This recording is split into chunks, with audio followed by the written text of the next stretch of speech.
And of course, your calls, discussing the facts and the stats and sharing your opinions. Get on the ball and stay on the ball by tuning into On the Ball with Troy Biff Mills on WINNFM 98.9 every Tuesday night from 7 to 9 p.m. and also on Facebook and YouTube. Be on the ball.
Hey, I'm Michael Louis, professional cricketer. I was born in St. Kitts. I grew up in a close-knit family. My mother, my father. I have two older brothers, one younger brother. And I really can't remember a day where I haven't been playing cricket. The love for the game was passed on from my father. He's an avid cricket lover. And he really ensured that me and my brothers played cricket initially as a hobby. But then, as the love for the game grew, the passion grew. It really turned into a career choice. I remember, as early as 5 years old, my father would take my brothers and I to play cricket on the weekends.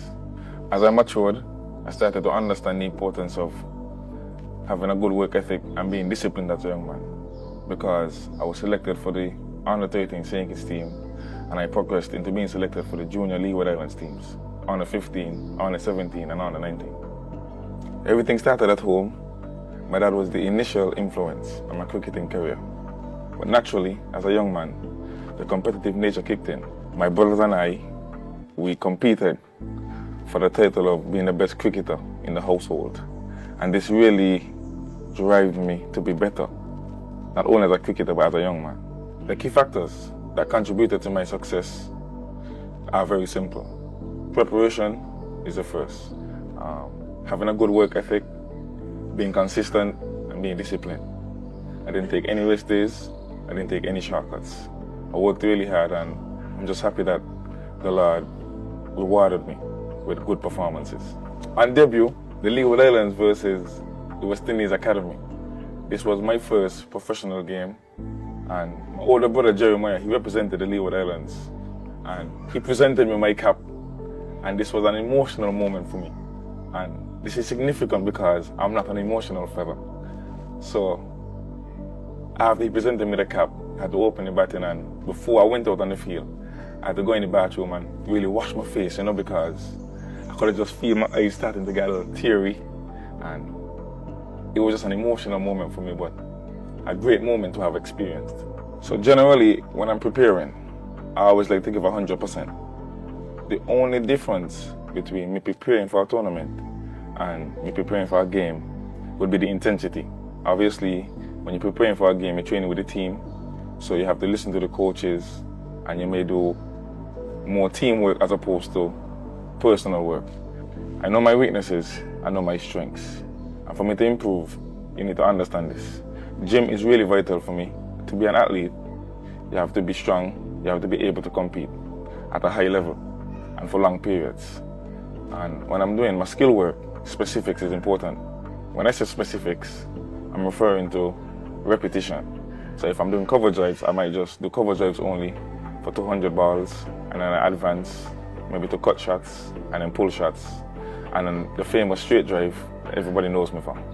As I make this next step in my career, my main goal is to really focus on performing at the highest level, because many before me were selected for the West Indies, but not many have performed at the highest level.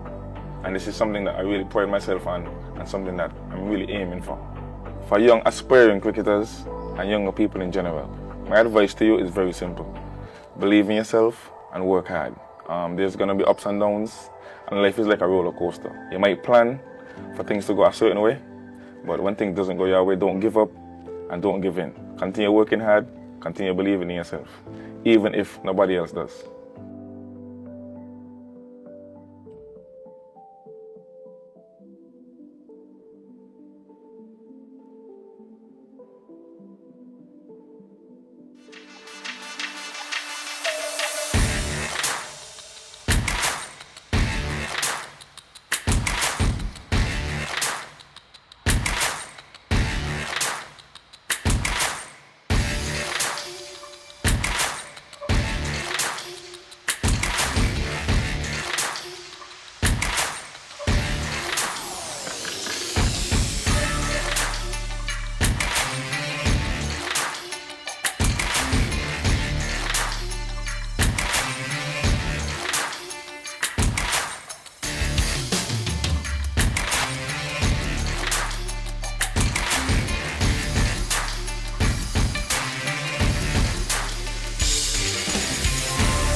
Good evening, good evening, good evening.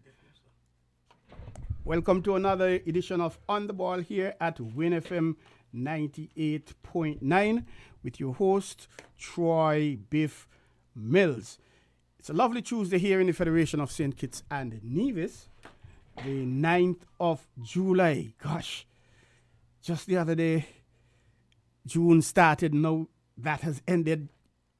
July kicked in with a passion, and July, we've already gone through roughly about a third of July, boy Jamster. Good evening to you, my producer. And the year flying fast. The Mango Festival in Nevis.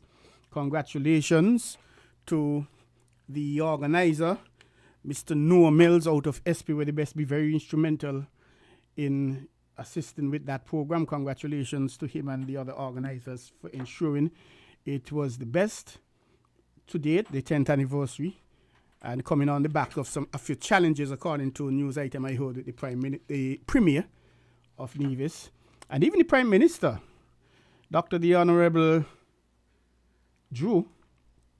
He actually commended them, and he did make the point that there was a big difference between tremendous improvement between last year and this year.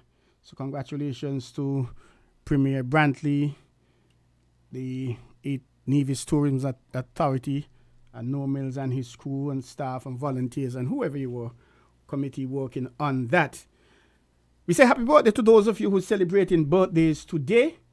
And if you're celebrating an anniversary, we say happy birthday to you as well.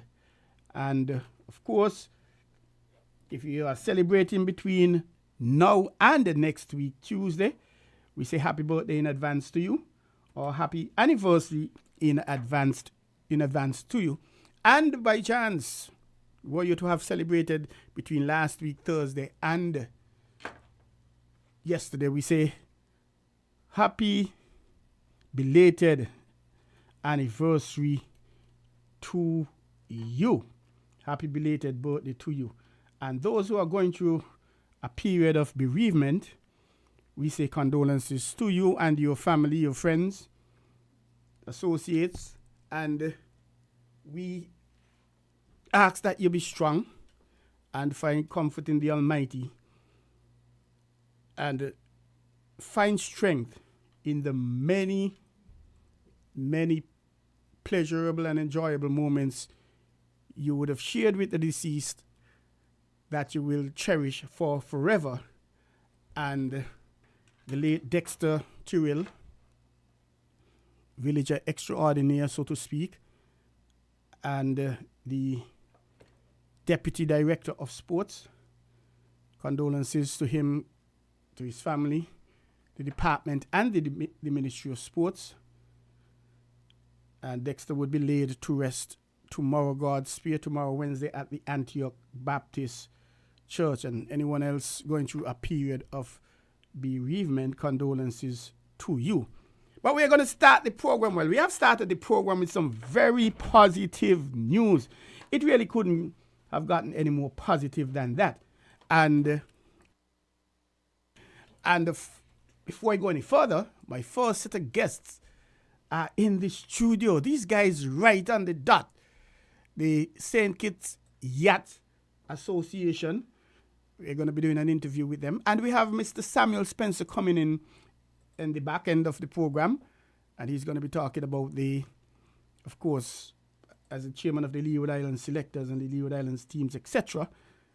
And hopefully we're going to touch a little bit of on the 19, our very own Jazara Claxton, captain of the female Leeward Islands team. They're doing wonders. Jazara herself, she took 4 wickets for 7 runs. Wow, that was awesome. 4 wickets for 7 runs. I was looking at it, and I don't know, boy, the ball in the ear did all kind of things. People playing east when the ball going west, and all kind of things. She made the batters look like they didn't know what they were doing. And congratulations to her and the Leeward's team. They're in second place. Guyana, they have played 3. They haven't lost a match yet. And that's the next team that the Leewards are up against. We're going to touch that in a bit. And And we have local football. Boy, talking about local football, all kind of things happening, boy. There's a saying, who in, stay in, who out, tap out. I am not so certain how that going to happen. Well, I'm certain who in, stay in terms of that is Trafalgar South Stars.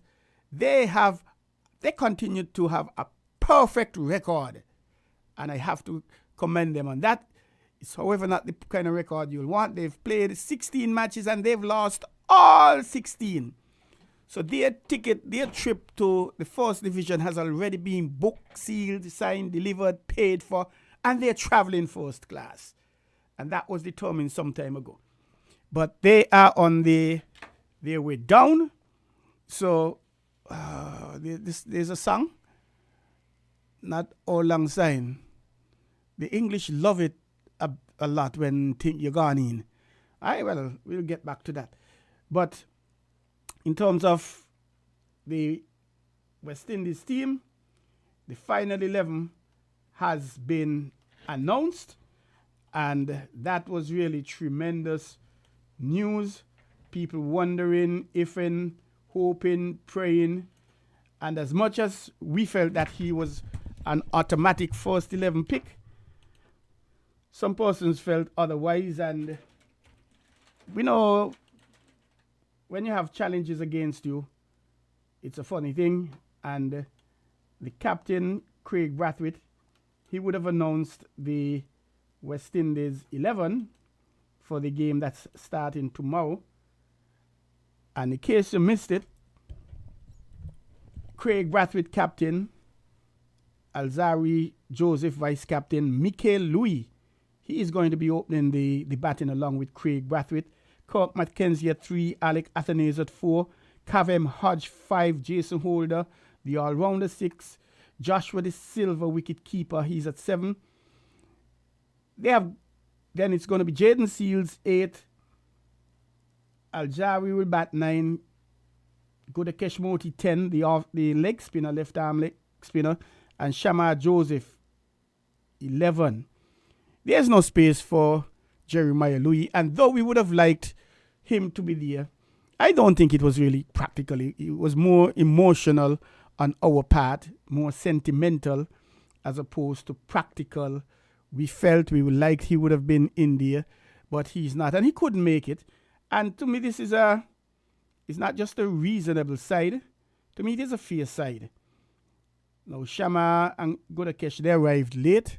There was some thinking and wondering if Shama would be acclimatized enough to play.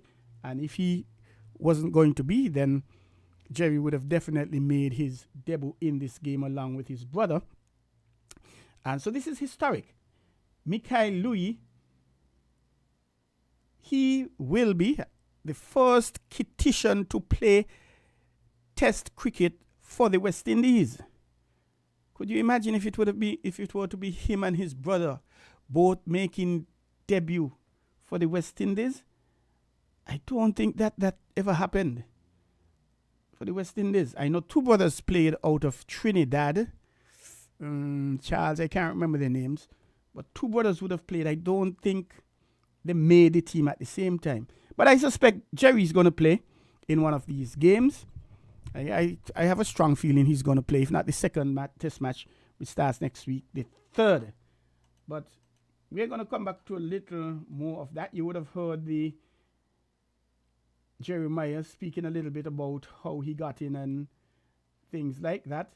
And he said it was emotional when his brother Jerry gave him his cap. And I'm not going to tell you that really brought a tear and a half to my eyes as well, hearing about it. To me, that was a very treasured moment, a very emotional moment when your brother, your older brother especially, is giving you your first Leeward Islands cap. And tomorrow I'm encouraging everyone. The match is going to be starting 6 o'clock our time. And I'm encouraging everyone to tune in. I'm not certain as yet, Jamster, what station is going to be. Probably Sportsmax. But tune in at about 10 minutes to 6. Because that's the time between then and 6 o'clock. tomorrow morning, God's Spear, is when Louis will be handed his West Indies cap. So his first cap for the West Indies will be done somewhere between there. To be safe, let's say 5:45. And that is going to be emotional as well. Whether West Indies are going to bat or field first, that ceremony normally happens early, especially if they're going to bat. But we are going to go live to Studio 2, and these guys, they're checking their notes, and we're going to go live to the St. Kitts Yacht Association. I don't know why they can't bring ladies with them. They always bring in gentlemen.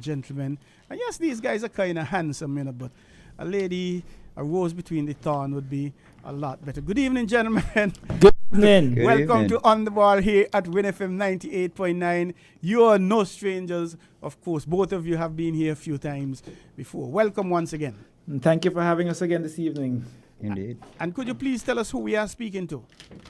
My name is Nikhil Rogers. I am the Commodore and one of the sail instructors at the St. Kitts Yacht Club and as well the Nevis Aquatic Sailing Center. And I'm Nicholas Dupré, so it's Nick and Nick, nice and easy.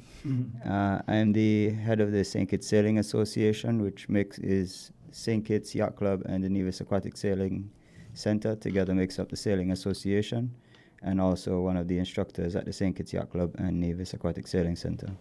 The thing is that people might quicker remember Nikhil for a soca artist some time ago walking up on stage and with guitar and trying to sing. Yeah, the only way you can find me is on the water. So Yeah, I understand. Even when Hurricane Beryl was passing, when people indoor battening down, you're out on the seas enjoying the waves. oh yeah, it was nice to have a little breeze for kiteboarding. Like kiteboarding, you want strong breeze, so it was perfect. That's wonderful. So, gentlemen, I must congratulate you, Nick Dupree, on being elected president of your association. That was done recently. Yeah, I was part of the board, but the past past president of the association stepped down, and I've taken over. So I've been on the board for a while, so I'm aware of what the role involves. So who are your other executive members? So we make sure to have an even split between St. Kitts and Nevis, and make sure to have an even split between male and female. So we have 2 members of Nevis Aquatic Sailing Center. We have Will, who is the treasurer in Nevis. He's also the treasurer of the Sailing Association. Danielle, who runs the center over in Nevis. Nikhil Rogers, who is the commodore of the center in St. Kitts. And Lisbeth, who is the secretary for the St. Kitts Club. So we have a nice even split, male, female, St. Kitts, Nevis. It seems to work well. Most of what we do with the association is access to training and to regattas.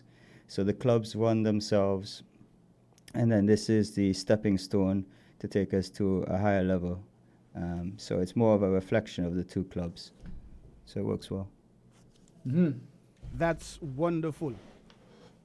Now, you had some big event happening on the weekend. Oh, yes. Was I right when I said big event, or was it a small event? It was a big event. It was a spectacular event. It was a magnificent big events with small crafts. Indeed. So I was wondering if I was right with the big event because we was using small crafts. Well, when there are many small crafts, it adds up to a big thing. Okay. Tell us about it. So this weekend past, we had that was the 6th and the 7th of July, the St. Kitts Nevis Sailing Association, in combination with the Nevis Sailing Center and the St. Kitts Yacht Club, held its annual national dinghy championship. Now you may ask, what is a dinghy, right? Every time I say it to the kids at camp, for some reason they start to laugh. I don't understand why. But anyways, a dinghy is a small boat, and in our situation, it's basically a small sailing boat. So it's not a yacht. It's not a huge thing that could hold 7 people, and you could have champagne and wine. But it's small small crafts or small boats that have sails on them that most persons sail for recreation and for competition. And this weekend we had our competitive sail at the Frigate Bay. That's redundant, yeah. And we had about 20 athletes. 20. It's our chance to get the St. Kitts and Nevis sailors together because we run as 2 separate clubs. So once a year, we bring everybody together and we have a big championship. And it gives us a chance to see where we're going, gives the athletes a chance to gauge themselves, gives us a chance to make a more formal event. So if for the athletes who we hope to take abroad and compete, we can give them a little bit of a more realistic challenge of what they're going to expect when they go abroad. And it's our chance to rate our sailors. So we want to be transparent about who we select to take abroad. So we use the results from these races as a ranking system on who we should select to take abroad. Do you have any restrictions on age participants? Do you have to be over 10? It goes as low as 5? So with that question there, it's really based on the boat that you'll be sailing on, the dinghy that you'll be sailing on. There's some smaller ones that are tub-shaped, and those are called... Tub as in bathtub? Tub as in bathtub, correct. So I could dig out my bathtub yes. bring that and come? Once it could float. Okay. Can your tub float? You already tested it? No. Sound like you had a getaway plan from some lady, you know. Don't let out the secret, man. But yeah, it's a small boat, a small sailboat that was designed back in the 1940s or the American Depression time, and it was You ever saw an old movie named The Little Rascals, I believe it was, and they had these kind of matchbox cars run down a hill. So they had these derbies in America, and they wanted something like the equivalent on the water. So somebody came up with a design that you could just slap some plywood together, like a tub, and you could put it on the water with a cloth and it sails. Okay. So this was way back then. But now, over the years, this boat has now become the top 5 sailed on dinghy sailboats in the world, because every country you go to, they have these Optimist boats. And these were designed, once again, for kids under the age of 14. 14, yeah. Yeah, so 14 down to 5.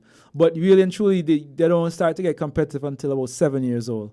So when it comes to, as you were talking about age, it really comes down, for the most part, it comes down to the boat that they're sailing on. The boats had a design in mind for a specific age group. So we had the Optimist, which was the 14 and under group. We had something called the RS Fever, which was a teenage group, a 200 teenage boat. So you have 2 persons, 1 person working what's called a jib, which is a small little triangle sail at the front of the boat, and the next person at the back working the steering and the main sail, the big sail, and that person is called the helmsman. That boat, the RS Fever, is for persons in the teenage years. One person said to me, I don't know if it's Nicholas tell me this, but he said that those boats were specifically designed because girls like to socialize, so they had to get a double-handed boat so girls could sit on there and talk, because they're not interested in competing as much. Did you tell me that, Nick? Well, they say it's good for promoting more female participation, but some people prefer the camaraderie, so it's nice to have 2 people, Makes sense. I hope I don't get in trouble for that. Everybody's sensitive nowadays about them topics. Yeah, that's true. But those are fun boats, though, because they also carry a 3rd sail, a big parachute sail that comes out the front and opens up. So besides it having a lot of power and being like a really fun boat to sail, it also looks really cool to see it. And the other boats we had on weekend was a boat called the Laser, or the Ilka boats. Those are Olympic boats. Those are boats that are actually raced in the Olympics, and we had a couple of them on the weekend. Those have categories as well. What is it? Under 16, under 20, and then adult open. And this is the most established individual sailing boat in the world. So it's like the Optimist. Anywhere you go in the world, you'll see lasers. They're quite a powerful boat, so they're quite athletic, so you get some good shots. People have to be really hanging out of them to hold them down. And to be competitive, you have Hold on. Those are the boats. I've seen boats where one part in the water and the other one all the way up there, and everybody up there on the edge leaning back, trying to stabilize it, I guess. And when something changes, everybody wants from this side one over to that side. Right. To do the same thing all Something over like that. again. But So- actually, all of the boats that we were talking about for the weekend, they're all these types of boats. It's just for your different weights. So the laser is quite a powerful boat, so you need to be quite a big, tall, heavy guy to hold them down. You got all of those attributes, so you should be sailing it. Wow. Yeah, book me up. I'm coming. I just have to order my swimsuit. But yeah, no, it was a lot of fun. We had over 20 athletes. We actually had some really good wind on the Sunday, so we got some really good action shots with people hanging out and the boats, lots of capsizing, which was fun to see. And if you've capsized during the race, is there anything that team could do to turn back over the boat if it is that easy and continue, or once you capsize, you're out? They have a procedure for righting the boat when they capsize. So Righting the boat is turning it over. turn it back over on the Okay. right side, right? So yeah, they just have to get it done as quickly as possible and get back into the race. It's very, very exhausting, but yeah, the race continues. How I mean, likely? the chances of being competitive in that race, obviously, they're pretty close margins, so you wouldn't probably place in that race. But when you do sailing, you do multiple races, and then if you have one bad race where you capsize or you get a bad wind shift or something like that, you get the opportunity to eliminate one of your scores from one of your races. Oh, okay. So if you had a capsize, if you do enough races, then you can X out that race. That makes a lot of sense. So I like that idea because the children, they are taught how to do this maneuver, the writing. So yeah, apart from controlling the boat while it is in movement, you have to control it and operate it while it is capsized as well. Basically. So you're developing a different level of skills. Oh yes. I like that idea. You mentioned there were 20 plus participants this year. How was it compared to last year? We had a little bit less. We had, with the storm this week, we had a few people who couldn't make it, and we had a little issue with bringing some of the boats over from Nevis.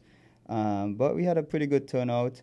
It was nice to see a lot of the younger kids who come along on the weekends progress into the racing scene, which is nice. We have a lot more sailors, but you are, on those kind of races, it's quite a big course and you're on your own. So for the little ones, they have to be the right mindset because it's going to be a very spread out course, so we're not going to be able to keep an eye on everybody so closely. So it's a little bit more out on your own decision making. So we tried to select those kids that we thought would, it pushes them to the next level, so we don't just make or break, So it's finding that right amount of competition to see who is good. And the other thing is it's a little bit more strategic, because when you get into racing, you start to think about the racing rules, which can be quite fun. So on a start line, everybody has to line up their boats because there's no chance you can't stop a boat on the water. So the tactics in sort of lining up on the start line and pushing the other boat out the way and stuff like that. So the kids have to be a certain level of ability, so they don't just go through the whole fleet and take out a bunch of boats. So it's everybody understands the rules and they can maneuver that well. So, how many years have you been doing this competition? ooh, good question. Think about like 7 years.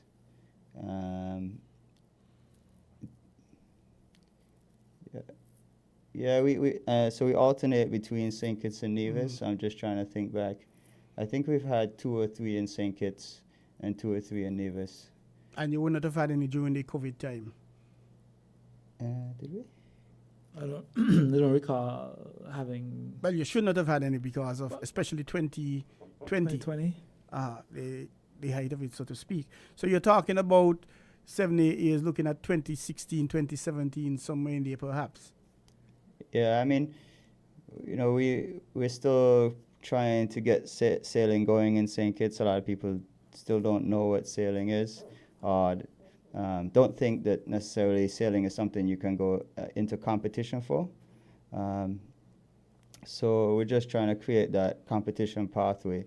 So although we've been sailing for a while, to get enough people up to a level where we can hold these kind of competitions, it's more recent. And perhaps we did have competitions before that, but they weren't as formally structured as these ones. The thing about it, for years back, I've noticed that when it comes to the Olympics, we have been pushing a lot with our football. We have been pushing, track and field, of course, that's a no-brainer. And we recently started doing beach volleyball. Mm-hmm. And then I'm thinking, because I like to watch the Olympics, even though I may not sit down from 8 o'clock in the morning to 4 and watch it, bits and pieces. And I tend to like the non-traditional events, archery, shooting. And I'm thinking a few years back, hold on. We used to stone mango and ground over and shoot catapult and thing when we were growing up. Mm-hmm. So I'm wondering, won't we do good at these games? The archery and the shooting and the pistol and what have you? Well, the question is, you said which generation used to stone and catapult stuff? Technically, our generation. So you ready to go Olympics then? Well, back then I don't. We did it for a lot of fun and things. I know. And Olympics, that was not our thing. Track and field, basically. But especially since our teams for the Olympics, the St. Kitts and Nevis teams for the Olympics have not been tremendously big, especially compared to other islands. And I found myself thinking about it today. Why? Because I heard a news item that Bermuda, they're sending 8 athletes, I think, to the Olympics. And they're doing things like rowing and triathlon and some non-traditional events, for want of a better expression. Right. When I said that, you have the footballs and the track and field events. Right. And it started ringing a bell, but maybe we really need to consider that. I know there's a handball association, and I don't know how far they're getting. I understand there was an archery association started here in St. Kitts and Nevis some time ago. I haven't That must heard. have been difficult. I mean, the customs here don't really let through. Well, I unfortunately, I understand that. Oh, so that's a thought in my head. I'm not saying this is true or false. No, there'll be some challenges, and no doubt they'll need to have extremely strict policies that dealing with it. Right. But when I think about it, two things I feel it comes down to. One is how easy it is to play the sport, because football and track and field is like, what do you need for those things? Space. Right. So the equipment is a big thing, and then having proper coaches that could get you up to the point where you could actually qualify for the Olympics and that type of stuff. Like you just mentioned volleyball, they actually have a guy. I had to see him on the Frigate Beach training them, because I know something coming up. I forget, some tournament coming up. And he'd be on the beach, Frigate Bay Beach, morning. They do a morning session, they do an afternoon session. And 2 or 3 or 4 courts. But now we mentioned that now, we as I said, the Sailing Association, I just recently went to St. Lucia to get a World Sailing Level 1 certification when it comes to being an instructor and coaching. So it's like these to me, those are the biggest things, like actually having people who are certified to get people from A to B. Like, know what the target is and know the quickest, efficient way to get there. Because if you don't have the proper coaches to coach, then you'd just be straying. You'd spend 40 days and 40 nights up in the mountain. A long time in the wilderness. Right. So coaching is one of the most important things, and people who actually take it seriously, and that's a challenge for many places. Somebody who actually take what they have as a coach seriously and put the time to plan ahead and get the lesson plan together to coach the people, the persons, individuals, athletes, to get them up to par so they could actually compete at a world-class level.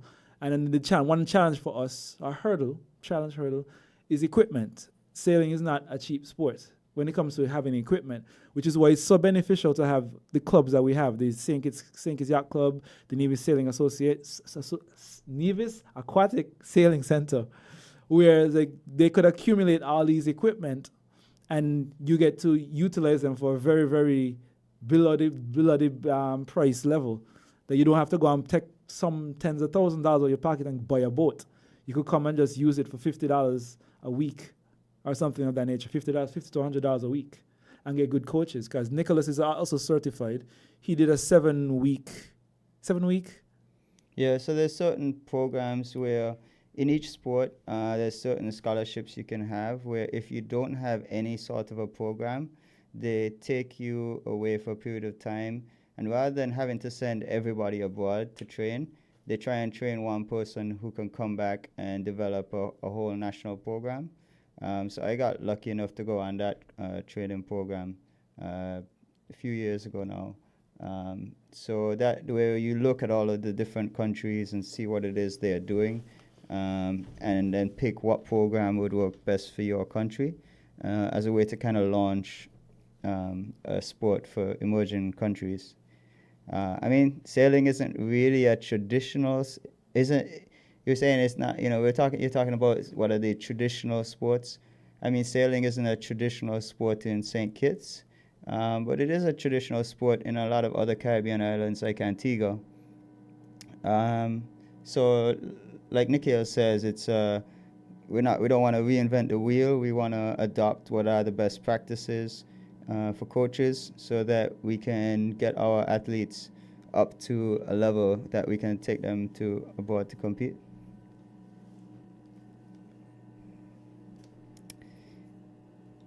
Okay, gentlemen, that is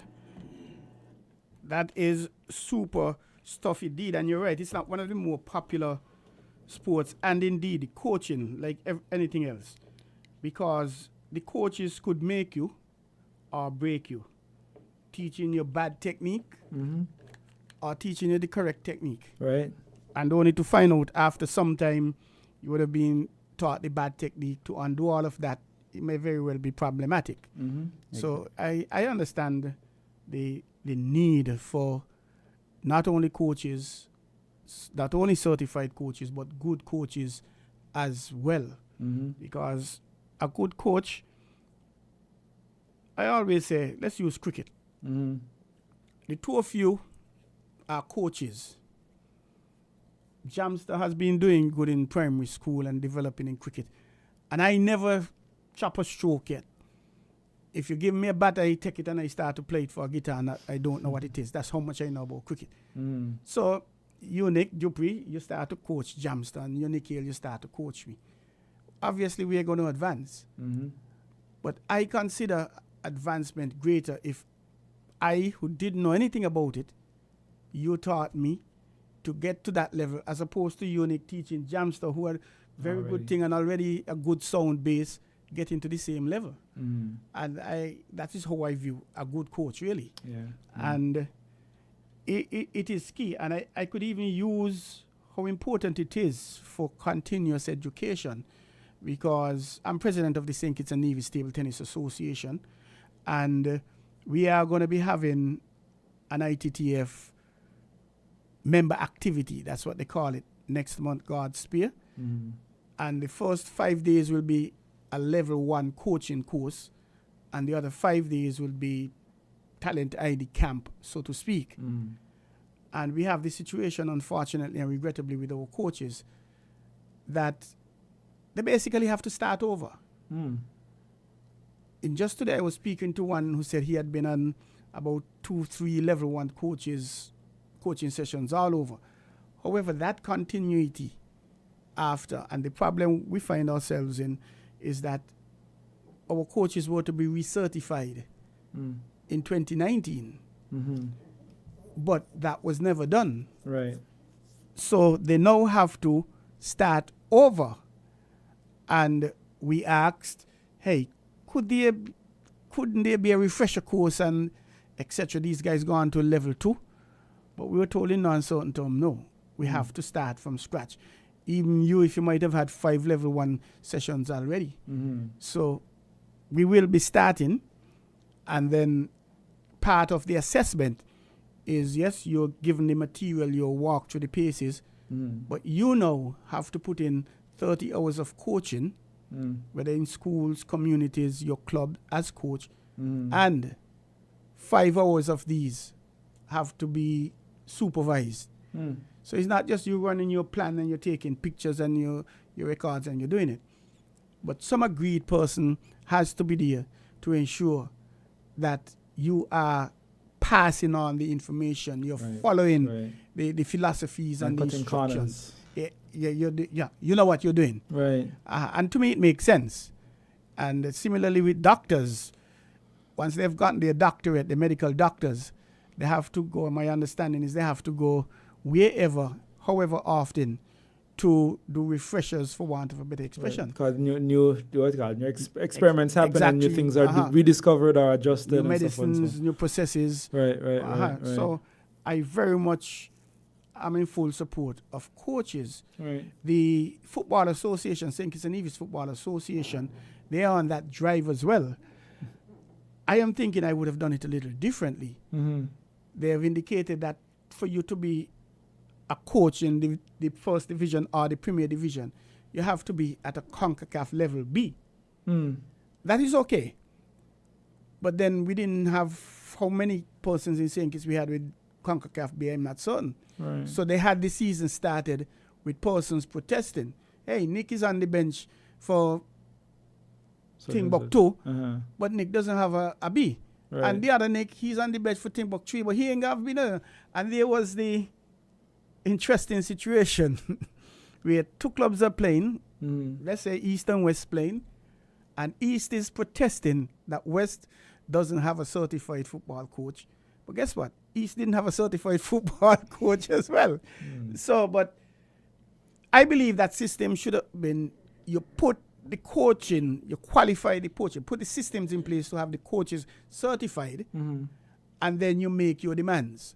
So how was there did FIFA offer training locally or anything, or they had to go and travel out to find? There are two models. They do bring in facilitators, and then some persons have journeyed to Trinidad and Tobago, for example, that would have theirs. And even for our level 1 course, there's a request for someone out of the Caribbean to actually come on board and do the level 1 course here. Okay. So Yeah, I mean, also too, I think, provided of course we have space. Right. Facilities. Yeah, it is good to also, when you have these coaches that are on a recognized level with other places in the world, it's a good opportunity for people to go abroad and travel too. I think our football administrators, the refs, are probably our most advanced sporting related people in any sport in the federation. So it's good to try and, but you touched on a few good points there. One of them was about how when you start to coach somebody, when you start from scratch versus when you start from somebody who already has skills. And so it is a lot easier, and it's very important to teach the youth and to start young. So we do training regularly on the weekends, on Saturdays, for those who are ready to sail all the time, and who are trying to progress. But we also do camps. Like we have a sailing camp this week, and next week we have an aquatic outreach camp, and that's a camp to just try and collect as many kids as possible and give taster sessions. And then once we find those who are interested, they can come back and train further. But it is so much easier when you start with kids who have no expectations. You know, they have no fear of the sea. A lot of the fears that we have as adults learned, and kids are fearless. So if you start them young and you start with a blank sheet and you give them the right recipe, some of them can go really far. Well, in terms of going back to the event you had, do you have any results for us? Who was what and in what time or whatever? Yeah, just let me see if I could bring them up for you. Yeah, and as I said, with sailing, it's not so much time. It's kind of like golfing, whereas you try to get the lowest points as possible. Yeah, so the wind is always going to be different, and so you accumulate points based on your position. So we have a couple of kids who are doing really well, who've been to St. Martin competing in the past. So they're the ones that won the junior size boat, the Optimist class. Skylar Connor, Abby Srinivasan, and Grayson Burrell. They were first, second, and third. For the double-handed boats that we were talking about, the RS Fevers, we actually had all-girls teams. So it was a team out of Nevis that did well on that one. It was Giselle Connor and Emily, her last name? Mm-hmm. And then we had another coach that went to St. Lucia with Coach Nikhil in the laser class, and Melroy actually beat him this year in the lasers. So yeah, I mean they all did really well. In total there was 12 races. So we had executed 12 races over the course of Saturday to Sunday. We did how much races on Saturday? 7. 7 races, so like 4 in the morning, and then 5 on Sunday. So what really is a race? You line up. So a race. Now when it comes to racing on the water, you do have marker buoys. You have a committee boat, and you have a buoy on the opposite side. Just to say that's a gate, basically. And now the boats have the wonderful task with the wind coming to their face. Of lining up without coming to that line and lining crashing into everyone. Right. And then on the committee boat, you would have horns and flags. So the flag is in coordination with the horns, and that signifies the countdown towards go. And the standard is internationally 5 minutes, a 5 minutes countdown. So your flag goes up at 5 minutes to say you have 5 minutes to go. Another flag goes up to say you have 4 minutes to go. And then the last 1 minute, the one flag comes down. And then when it's time to go, the last flag comes down. So 2 flags up and then 2 flags back down. So the race is started by a flag as opposed to a horn? Well, the horn goes in conjunction with the flag. Oh, so if you don't see it, at least you hear it. Okay, well, what's interesting is the race starts before the race, Mm. because the 5 minutes leading up to the race, everybody is already jostling for the position on the line. So Right. You don't get designated lanes in racing. Oh, okay. It's on the water. And then they have to sail up what you call upwind, or the first beat, and that's usually maybe a quarter of a mile up, usually on average, a quarter of a mile up, upwind. Then you go around that marker, and then you come downwind, so when you're going with the wind. Around another marker, we had a wing marker, so it's a broad reach going down, and then you drive around that marker. That's when sail flaps over on the other side, and you got to duck in time as you get knocked out. And then you make it your way down to the lower marker again, and then back up to the finish line. And there were 12 of those over the weekend. So you're saying that you're starting at point A, Mm-hmm. you go to point B, turn, come back down to point A, go back up to point B. Well, for this example, imagine a triangle. Oh, it's triangle as opposed to They have different okay. courses that are made up, but it's all made up just by having buoys set around. But let's say the most common one is a triangle, where you go up the bottom base of the triangle, and then you come down on the top penthouse portions of the triangle. And then once you got to the bottom, you got to make your way back up, because halfway at the base of the triangle is the start and finish line. So this is where the start and finish is here, and you go up, come down, and then back up to the middle. But this you also do different courses in the race. So this one we did this time was kind of a little bit more like a long rectangle, but it was imagine a rectangle where you have roughly a quarter to half a mile each leg. So you're doing roughly a mile each race. Well, that's what the question I was going to ask, the length of the race. Overall. Yeah, but when you're sailing, you can't go directly into the wind. So half of that race you actually have to zigzag to get to the next mark. So you're actually doing more than that. You're probably doing twice that for one of the legs. So you're maybe doing like a mile and a half each race. The race is a mile long, you're doing a mile and a half.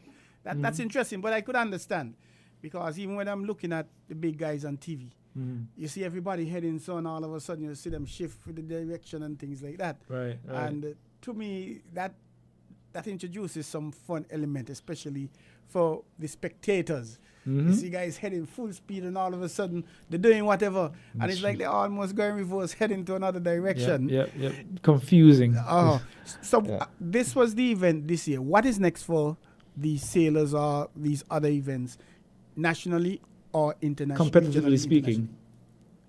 Competitively speaking, you yes, competitively. The next thing is going to be, well, no, we're going to do a selection process from the results of this weekend gone. And we have been making it an annual thing to go and participate in the St. Martin Optimist Championship, Caribbean Championship, where basically all the Caribbean islands are invited to bring that boat, the Optimist, the tub boat. You already run away from the lady, remember that boat?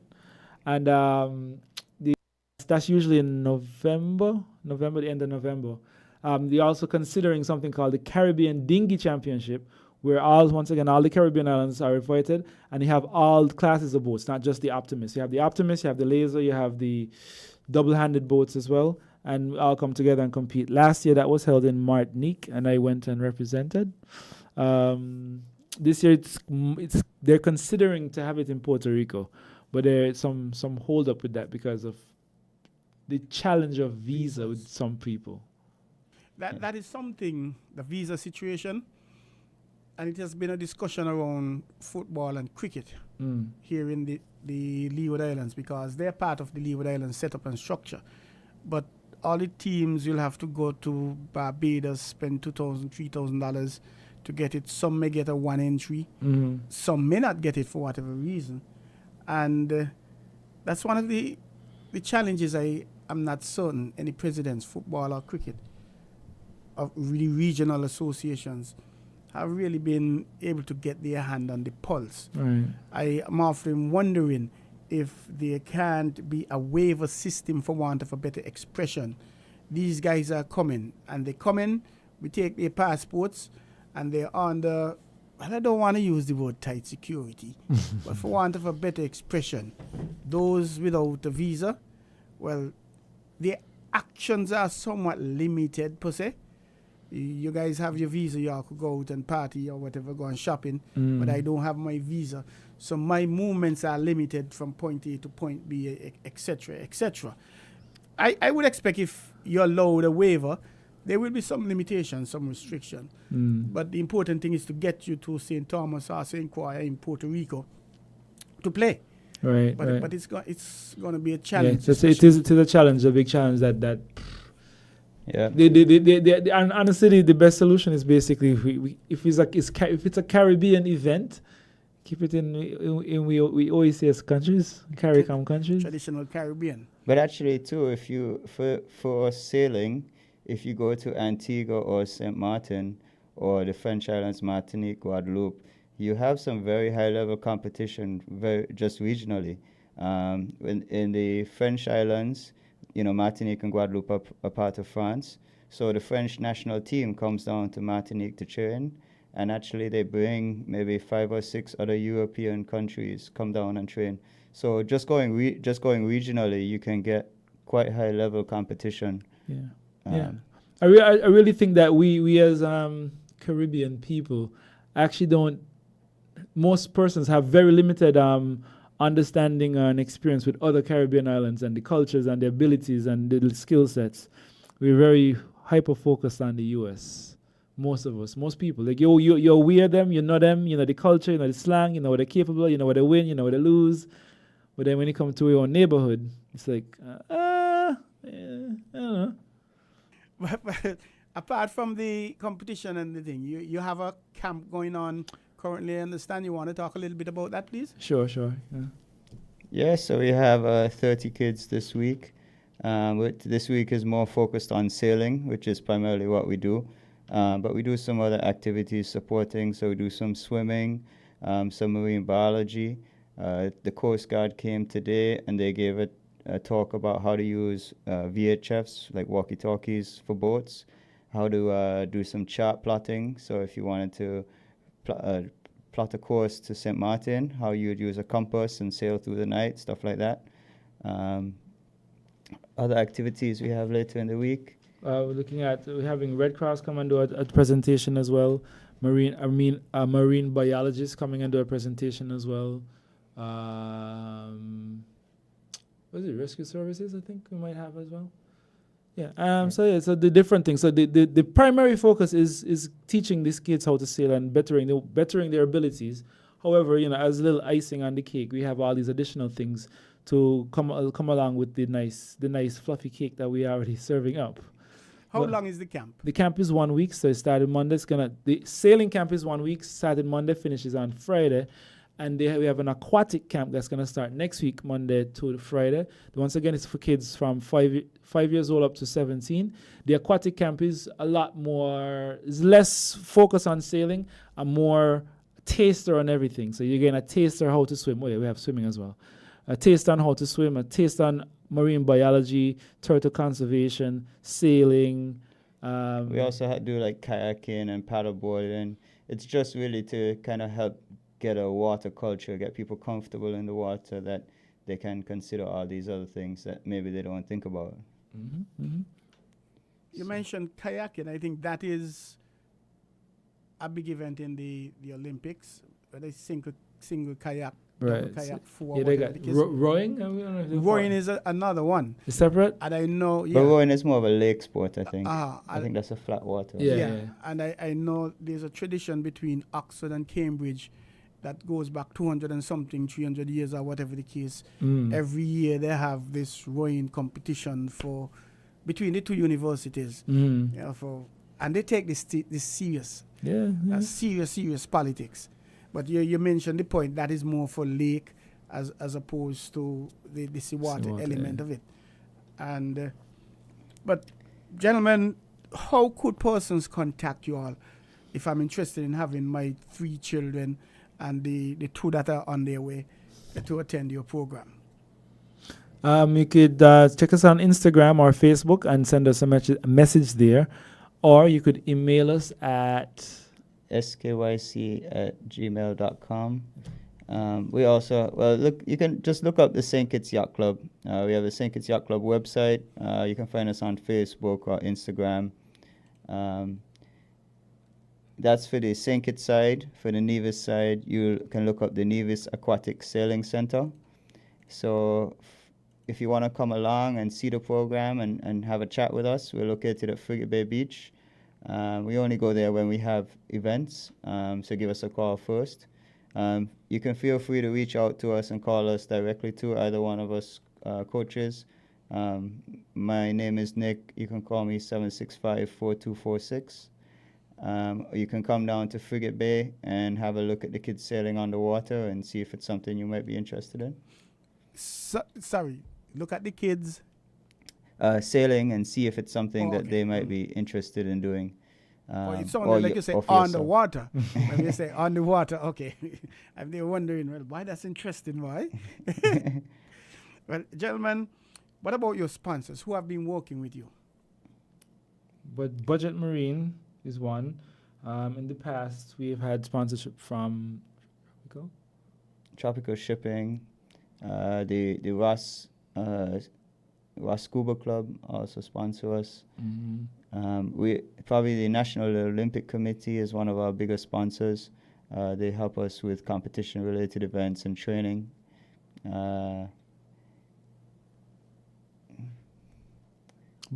For some degree, to some degree, we understand. Thank you to buddies, the farmer buddies. They have allowed us the opportunity to utilize the facilities for our camps over the past couple of years, and that's where the camp is presently as well. The buddies at Frigate Bay, that's where we are having the camp at the moment.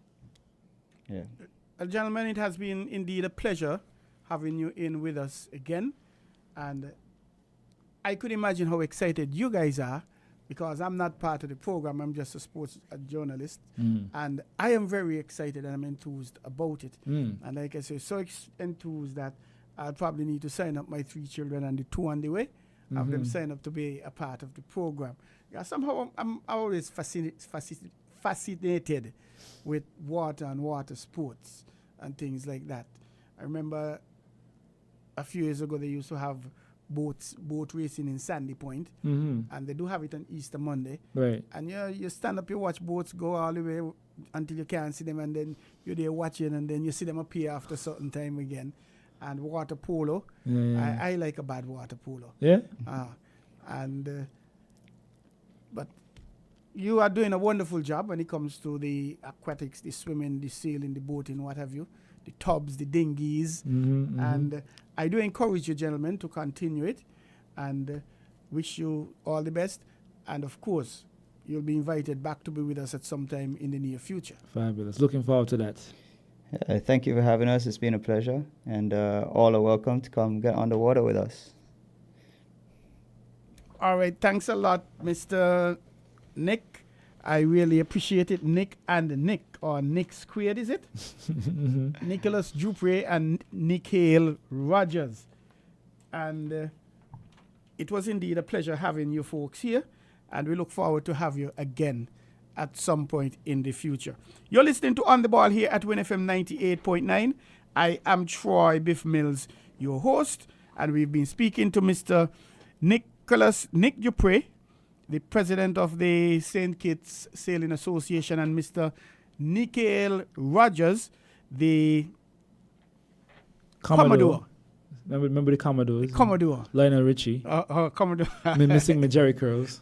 Yes, and they've been telling us about their current program they have going, the camp as well as the competition they had recently on the weekend. So we congratulate them and we wish you the best. Stick and stay, don't go away. We have Mr. Samuel Spencer, who will be coming up next on the line with us here at On the Ball 98.9.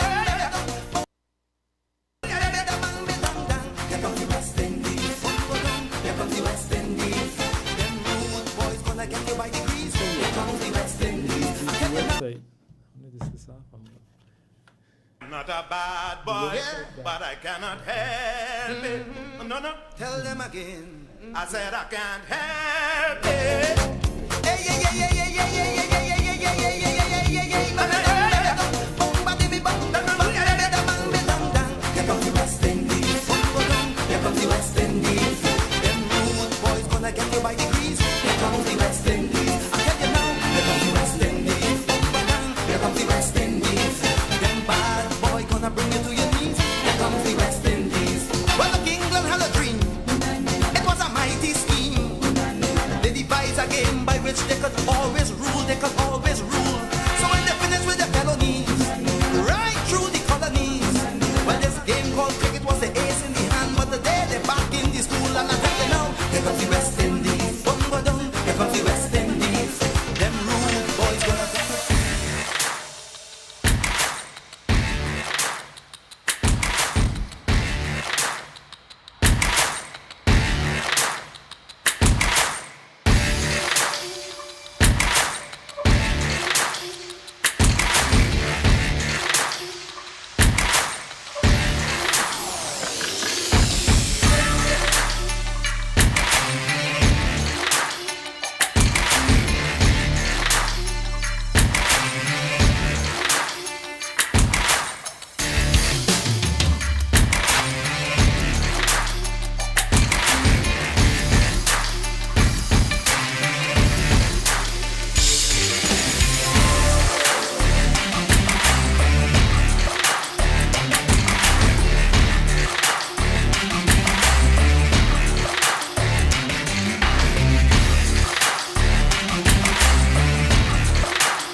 Welcome back to On the Ball here at WinFM 98.9, a lovely Tuesday night. We were looking a little overcast sometime there earlier. I really thought we would have been having some good rain, good weather for ducks to make ducklings quack quack. But it looked like the rain went away and the ducks, whether they didn't find the ducklings or the ducklings didn't show up, no time came for ducks to make ducklings.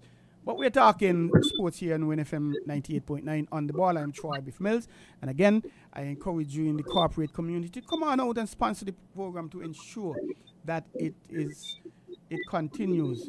We have been receiving very encouraging commendation. Persons like the show, they like the quality of the show, the content of the show, the guests on the show. We not just bring you the stats and the results, but we speak to the pundits, we speak to selectors, we speak to the executives, we speak to athletes to find out how they're thinking and how they're feeling and how their contributions could help to advance the countries and the various sporting disciplines. And we're going to start off a little bit with cricket. And we have with us on the line Mr. Samuel Spencer, chairman of the Leeward Islands Cricket Board.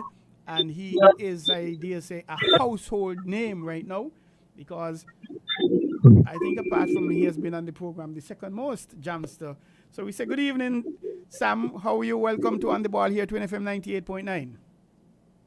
Good evening to all. I'm Samuel Spencer, Chairman of Selectors for the Leeward Islands Cricket Board, and it's a pleasure being on your program tonight. Yes, we're going to talk a little bit of cricket. There's things on my mind that I want to talk about, and there are things that the general public needs to know about West Indies cricket and the Leeward's cricket. Before you jump in, Sam, the females, well, I'm not certain where you're going to start, but I'm extremely elated that our ladies, on the 19 ladies, they are doing tremendous after losing the first game. They've come back strong. And if you look at the women's on the 19 points table, all teams have played 3 matches. Jamaica, they have a perfect record. They've lost all 3 matches. But they do have some 1.4 points because there are bonus points available. Barbados, very strange indeed that they've lost 2 matches and they have had 1 no result. So they have 2.6 points. They are in 5th. The Windward Islands, 1-1, lose 1, lost 1, and 1 no result. They're on 6.4 points. Trinidad and Tobago, they've won 2, lost 1. They're on 10.2 points. And I'm extremely excited about this as well. The Leeward Islands, they've played 3, lost 2, 1-1. They're on 11 points. Out front is Guyana, winning all 3. They do have a perfect record, 16.2 points. But even that has me so ecstatic is the fact that the Leeward Islands captain, West Indies on the 19 player Jazara Claxton, her performance, Sam, of 4 wickets for 7 runs against the Windward Islands, especially in defending a very small score. She's indeed a very decent player. She's got wickets, she's got no runs. She's quite good in the field. She's handling the team very well indeed. And what's out me this year is the fact that there are vast improvement as far as the Leeward Islands on the 19 female team is concerned. If you look back to 1 or 2 years ago, they weren't able to even win a single game. Now they're causing havoc in the region. They're doing pretty well. If you follow the table, if you follow the performances, because I've been watching all the games, they are performing well. We've lost some very close games indeed. Games that really we should have won. Even against Guyana, we should have won the game.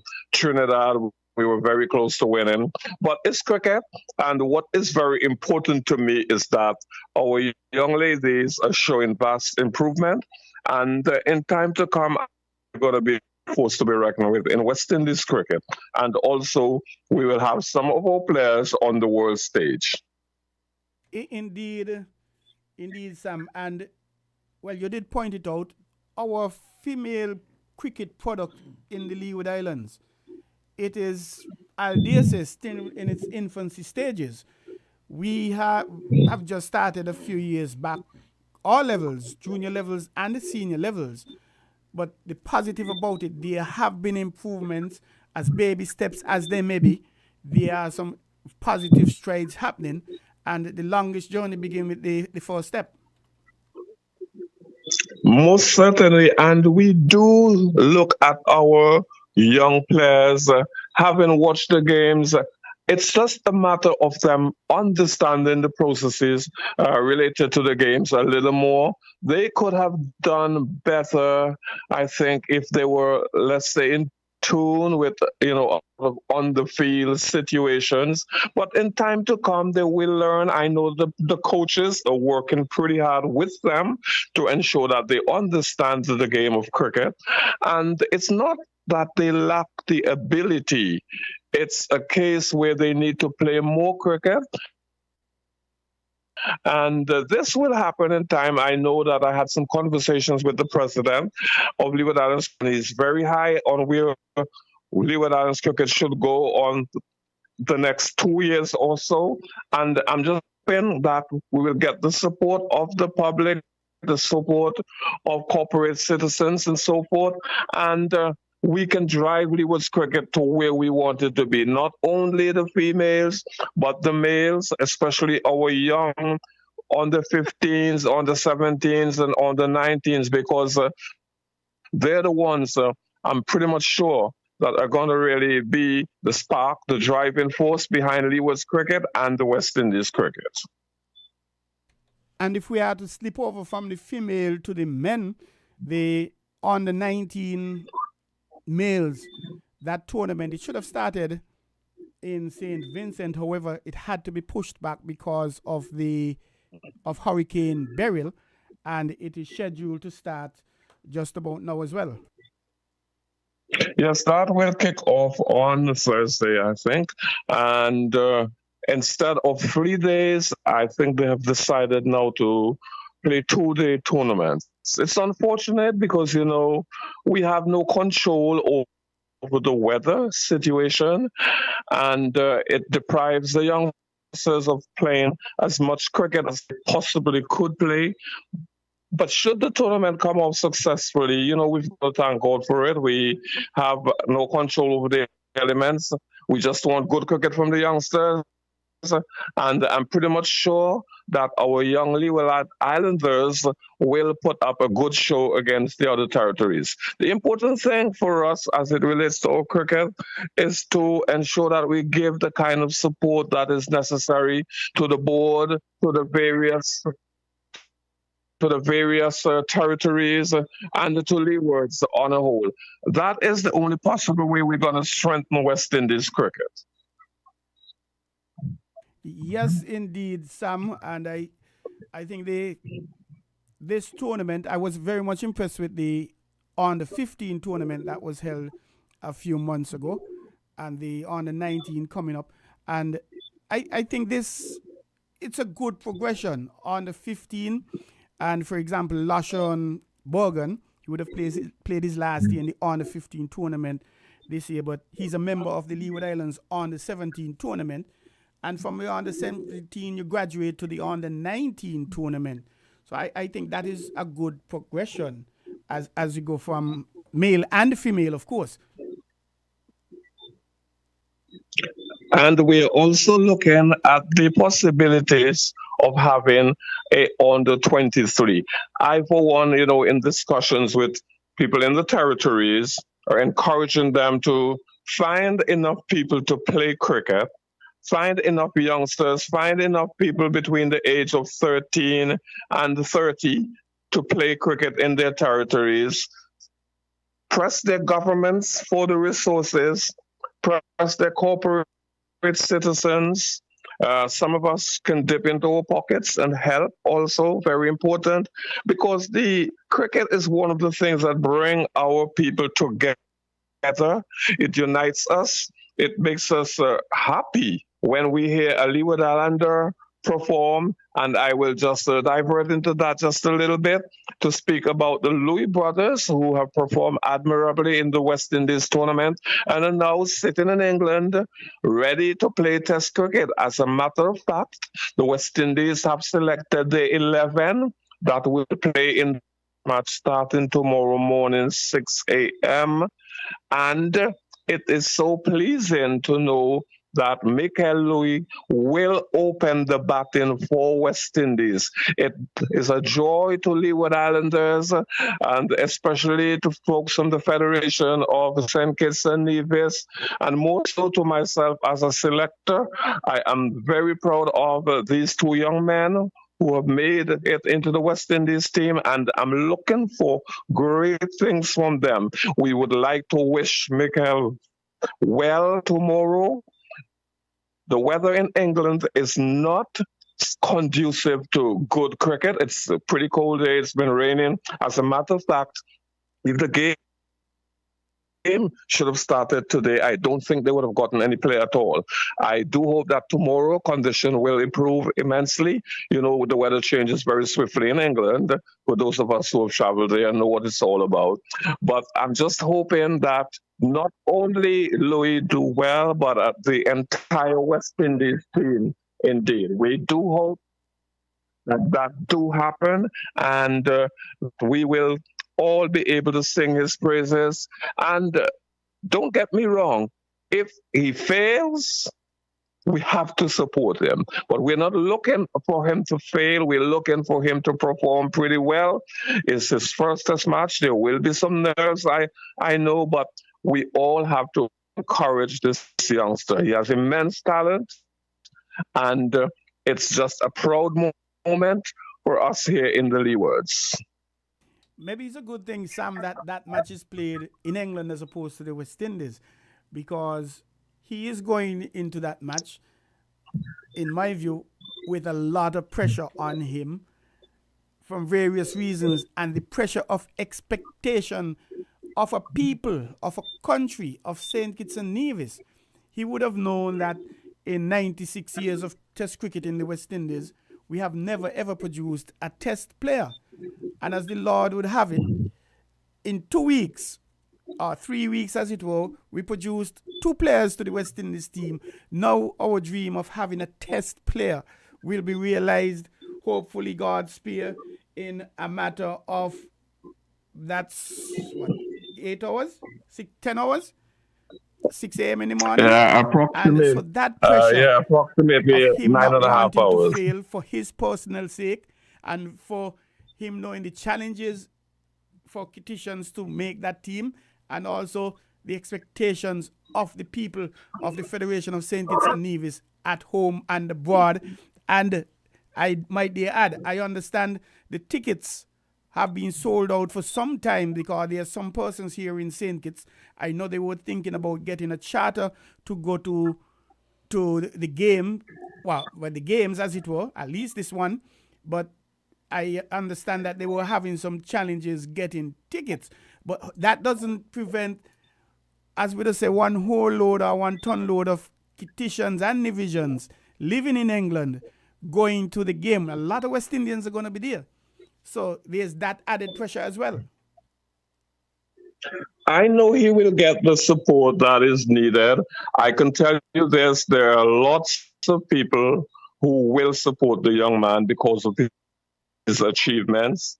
The situation is that tickets were sold out for quite a while now. I understand that there is a contingent of individuals from your territory who wanted to travel to England, but due to the fact that there were no tickets available, they were unable to do so. However, I know that Louis, that's Michael, will have our support. I know that he is thinking of us as he goes out there to play, and every West Indian, not only Leeward Islander, not only physicians, should give this youngster the deserving support that he should get.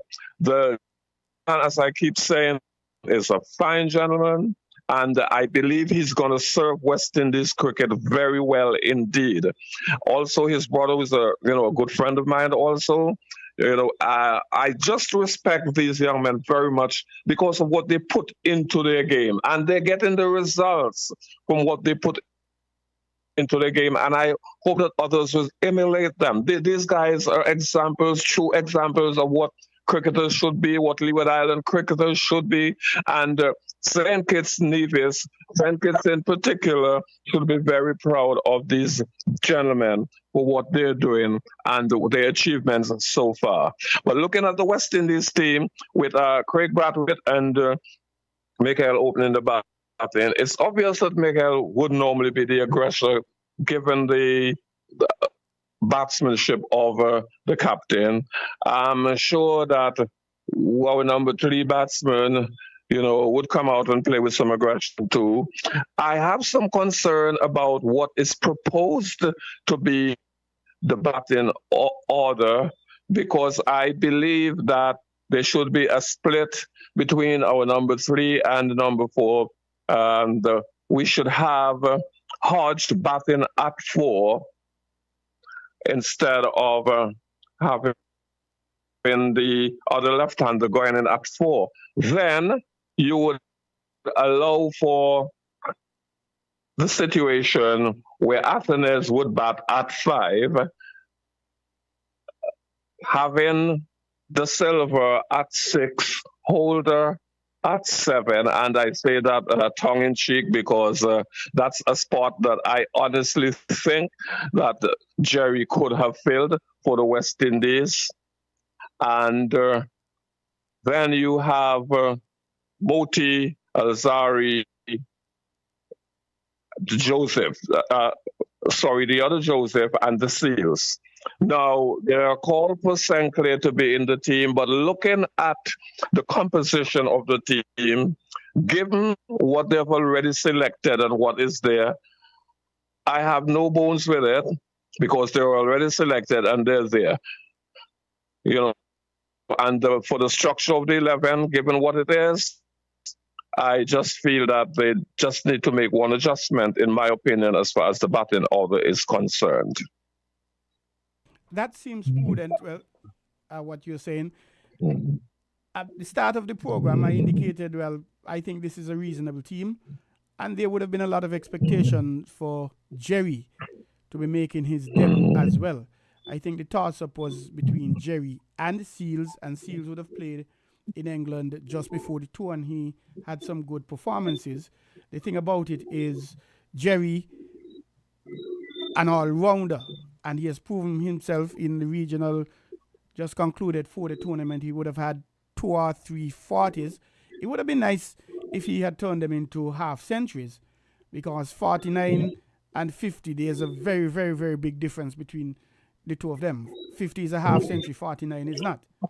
And that would have helped his case even better.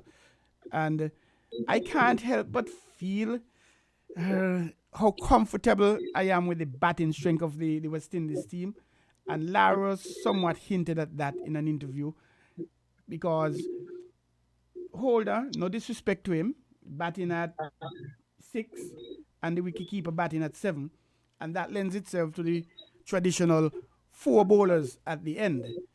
But perhaps, like you suggested, Jerry India would have added to the batting, carried it down 1 more to 8.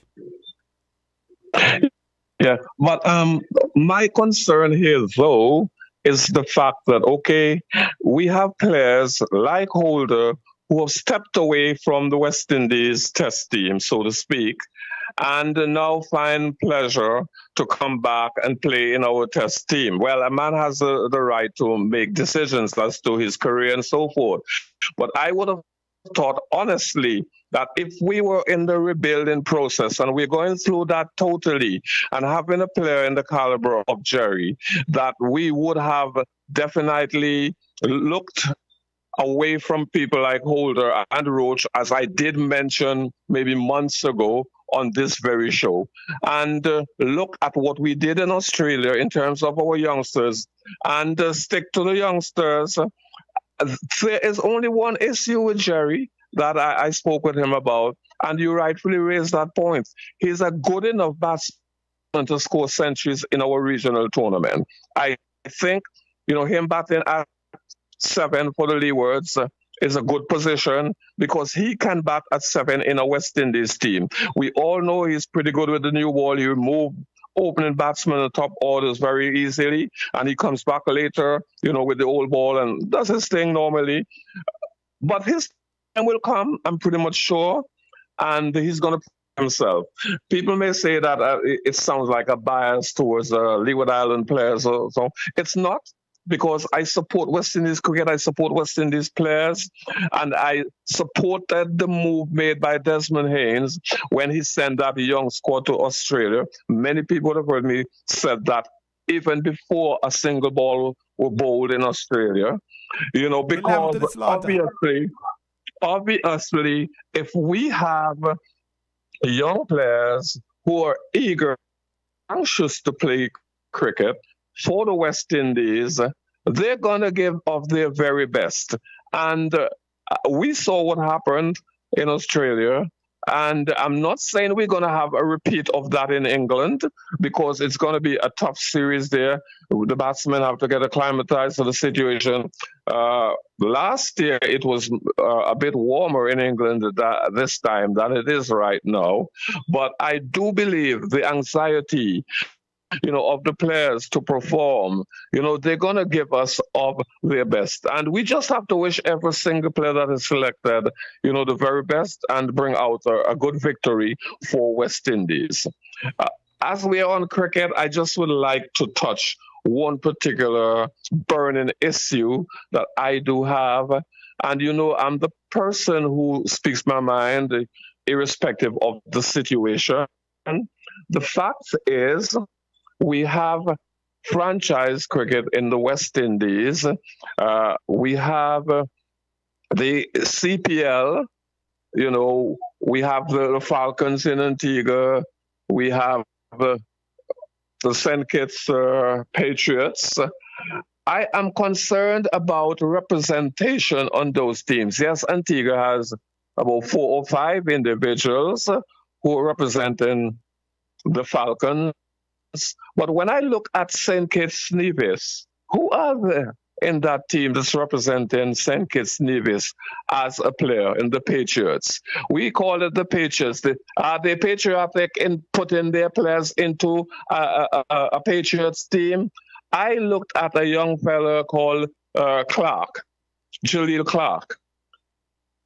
I am telling you, he is one of the players who are not discriminating, not saying anything about other players in the West Indies. But if you can bring a De Silva to play for the Patriots and have a Jaleel Clark in St. Kitts, something is wrong. Something is definitely wrong. If you have the Louis brothers who are good performers in cricket and they can't make a Patriot squad, something is definitely wrong. And I'm sure there are other players in Nevis also that can be looked at. And they either have to move to a development program for these players so they can get into the Patriots team, or make demands that having the government spending these monies for the development of cricket, especially that sort of cricket, that they must have at least 3 or 4 players in the setup. I'm not saying that they're going to play all the games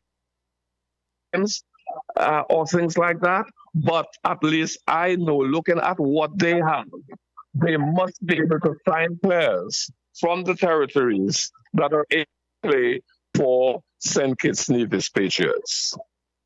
And that's a fact. You touched a nerve there, Sam, and I agree with you wholeheartedly. Kittitians have always had a problem where we have the St. Kitts and Nevis Patriots, and no Kittitian player has really been given a fair share, I want to suggest. Yes, Jace Taylor was around it some time ago, but he didn't last too long. Yes, Jerry was around the team some time ago. He didn't last too long. Mikhail, a few years ago, he was in the team and he didn't last any time. And I really like what the Antiguan negotiators, whoever they are, have done with the Falcons, the Antiguan and Barbuda Falcons. Yes, we're going to take the franchise here. We're giving up all these benefits. We're contributing whatever the figure is in cash and kind. And we need to have, whether it's going to be 4 Antiguans, 5 Antiguans in the squad of whatever the figure is, but we need 2 Antiguans to be playing. And of course, these are Antiguans and Barbudans who can hold their weight, not just picking Antiguans and Barbudans and putting them in. And my argument and the argument of the St. Kitts people especially is that that sort of treatment needs to be given to the Patriots. When we're going to have Bajans in the team, Trinidadians, Jamaicans, Guyanese, no disrespect to them. When you look at them, how many of our Leeward Island players are really playing in these franchises? Yes. We know Devon Thomas, he would have played with Jamaica. Yes. We know Cornwall, he is playing with Barbados. Yes. We know Alzari Joseph, he is playing with the St. Lucia Kings. But these are guys, they are a brand. They have identified themselves. They've made their mark, so to speak, already. So how do you have the Patriots in St. Kitts and Nevis and no Kittian in it, no division? How does that help the development of our young players? What message is that being sent to LaShawn Dixon? So forgive me, LaShawn Burgon, the 15-year-old who competed in the tournament, and everybody liked him, his approach. He was the second most player in runs. Only 2 players scored over 200 runs, and he was one of them, second in wickets. Vice captain of the Leeward Islands, very good fielder. What message are you telling him if he's going to look at the Patriots? I want to play to the Patriots, but I'm not seeing a Kittian or division. And that is the point borne out in my discourse there. What I'm saying is simply this. People have to have the gall, the guts to negotiate properly in the interest of their country, their organizations, or whatever. I don't know who made the negotiations. I don't know who went about selecting the Patriots squad or things like that. But it lends to my mind the fact that something absolutely went wrong as far as that is concerned, because there's no way I could have my name being carried as a brand, the St. Kitts Patriots, and have players that can represent that franchise and is not, in the franchise. Even 2. And I'm not saying put players in who don't deserve to be there, but I've seen players in the Leeward Islands, in St. Kitts, especially Clark, definitely. I don't see, yes, the Silver played for the West Indies, but in that brand of cricket, the T20 cricket, I think Clark would have served the Patriots much better, most definitely. And they may be, I also look at Penny Feather, a decent player for that brand of cricket. I just think that we have to think more deeply. We have to look more deeply. We have to be able to negotiate. I'll come down and negotiate next time. And, well, that's at one level. And if we were to step up another notch now, another level, we have 2 West Indian players, so to speak, here in the Louis brothers. And none of them could find themselves in a CPL franchise. What motivation, again, what encouragement is that given? To me, something is really wrong with the system. There's a view here in St. Kitts, Sam, that the big 4, Jamaica, Trinidad, Guyana, and Barbados, persons who cannot make their team, they are sending them out to whether the Leewards or the Windward, St. Lucia, or Antigua, or the Patriots. And when they do well there, they make their name, they establish themselves, then they go back home and they make the team. But again, Louis, who's making his debut tomorrow, Jerry, who's been around for some time, but none of them find themselves in any one of the CPL teams. Well, it's a case where something have been overlooked there. As I said, I spoke with the sports minister and your directors when I was there. And, I'm always willing to assist, to help in any way with the development of cricket in any of the territories. And more so, I have an affinity for St. Kitts, and I'm always willing to do something to help their cricket, to help Nevis, to help any other Leeward Islands. I know Antigua stands pretty firm in terms of the amount of cricket play. If the quality is not what it's supposed to be, that's the other question. But at least they're playing a lot of cricket. And I want to see more cricket being played in all the territories, can develop the quality of the cricket also. But more so, I would like to see the administrators of cricket in the various islands pay special attention to their positions and to pay special attention to the interest of the players in their countries. That is indeed super. I want us to go back to the West Indies team, Sam, because there was something that I think it disturbed a lot of us here in St. Kitts and Nevis. And I'll preface that by saying, I believe a batsman is a batsman. Whether you bat in the middle order and you're asked to open or vice versa, you're a batsman, you're supposed to make runs. Wherever you bat, that is your calling, that is your duty, that is your profession. But having said that, there has been a lot of concern by a lot of Kittitians about the first inning of the practice match to have Kyle bat at number 3. The captain batted 1, McCaskey batted at 2, and Kyle batted at number 3. Yes, he made 50 in the first innings, and we commend him highly for that. We congratulate him. And yes, he came 26, 28 not out in the second innings. But persons are looking at that move in a sinister manner. What are your thoughts on that? I'll tell you this. If the decision were mine in that situation, I would have had McCaskey and Kyle opening the batting. And the captain would have batted at 3, because we know the captain would have played anyway for the West Indies. He's the captain, he's going to play. But that's the position I would have taken in both innings. That's the position. If you let's say you want to look at the fact, look, I want to make a choice between, McCaskey and Kyle, I'll put them in the same situation. I would not give preference to one batting at opening the batting and the other batting at 3. I would have put both of them to open the batting on the same conditions, the same situation.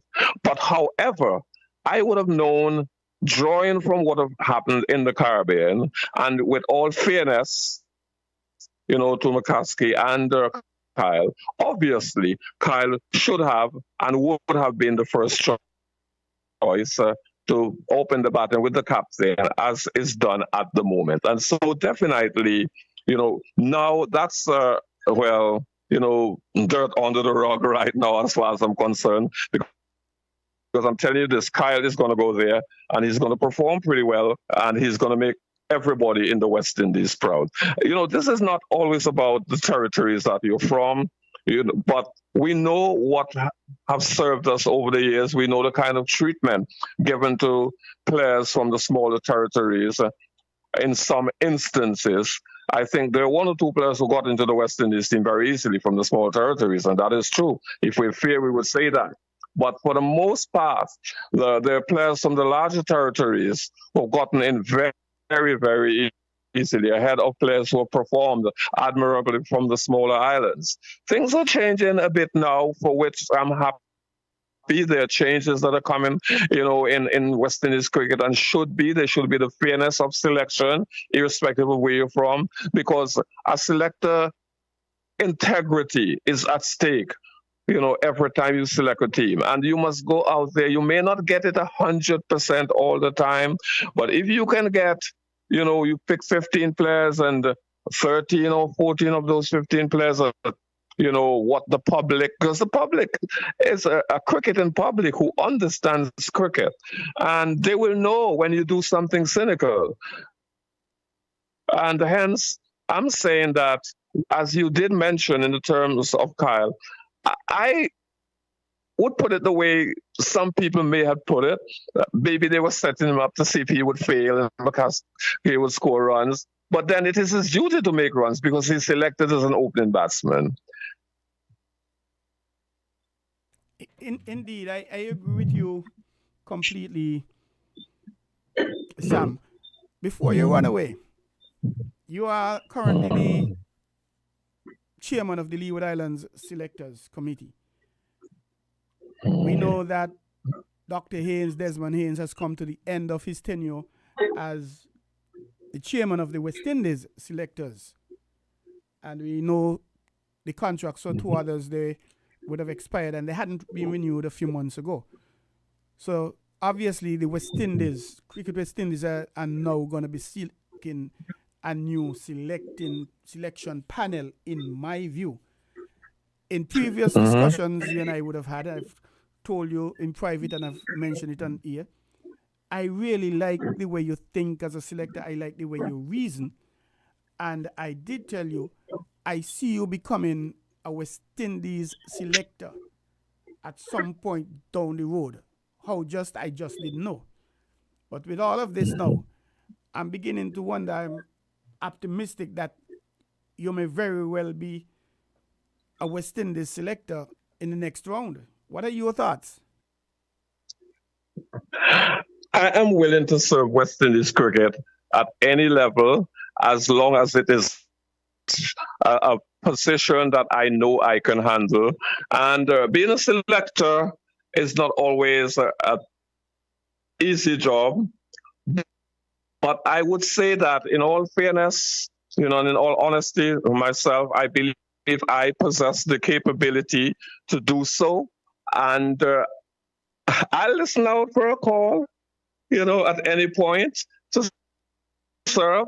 I've done some scouting in the under 15s. I've worked as a selector scout for the West Indies in the under 15s, and I've been a selector for some 22 years now, between Antigua and the Leewards cricket, local cricket.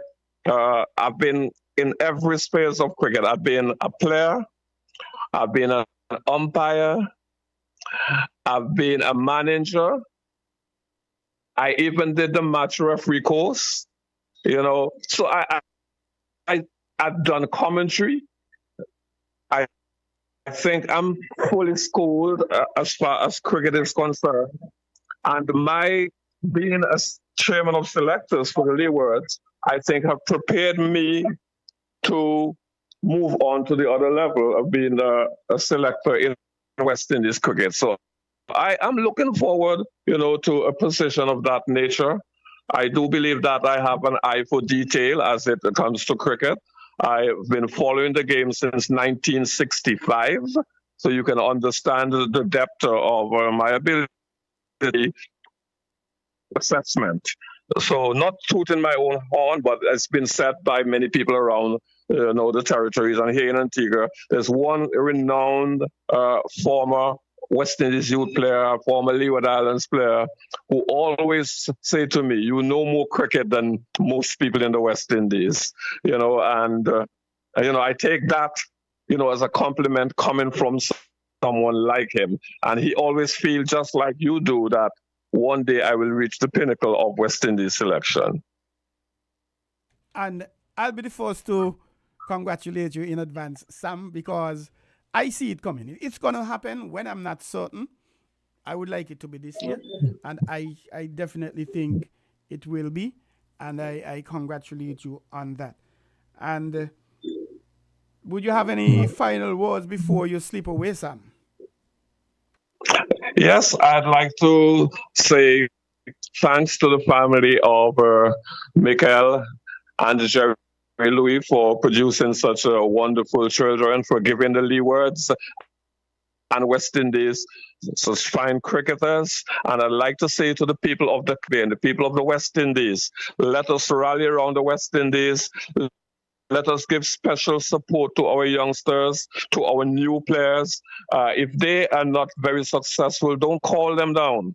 Give support that is necessary. One game do not determine a person's career. And I'm looking forward to tomorrow. I, for one, given the weather, would not like the West Indies to bat first. I can tell you that, But I'm saying here, for whatever it may be, let us all as a people give our utmost support. Let us, as Leeward Islanders, rally around Michael Louis as he plays his first test match for the West Indies. Congratulations to St. Kitts and Nevis for at last producing a test player. Thank you very much for tonight.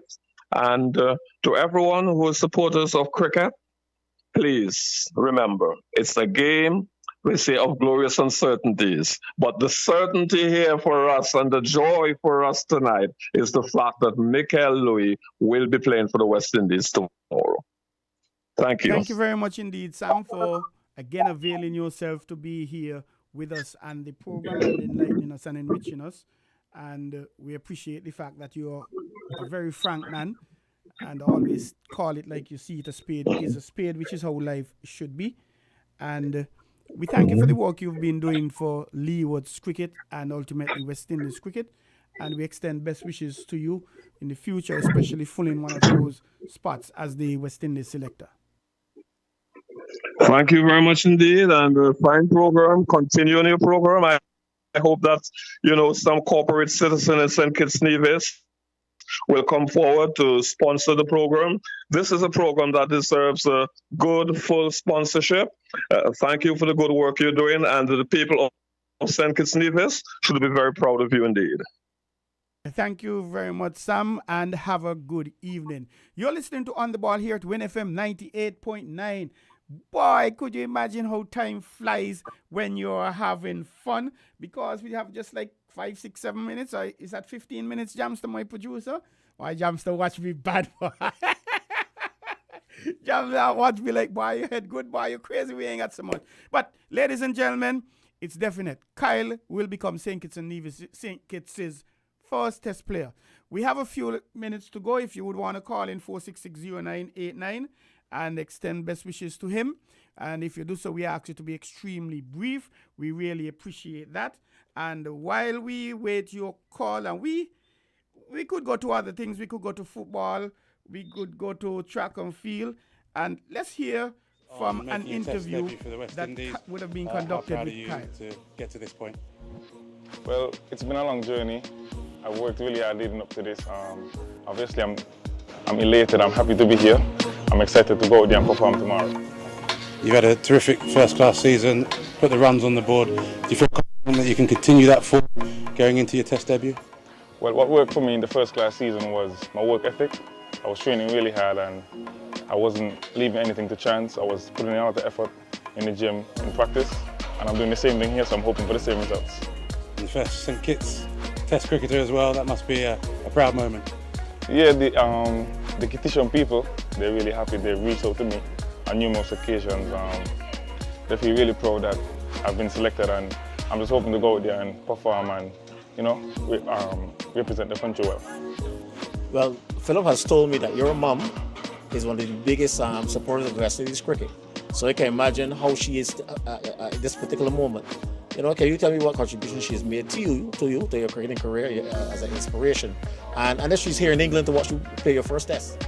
Yeah, she's actually already in England. I'll probably be seeing her later today after we finish training. She's really excited, she's really happy, and I know it's very cliche for a young man to say, I love my parents and I'm grateful, but honestly, she's an angel and there isn't anything that she wouldn't do for me. When I've been injured, she would massage me, and days I'll finish training late, she would cook for me, and she really gave the world to us.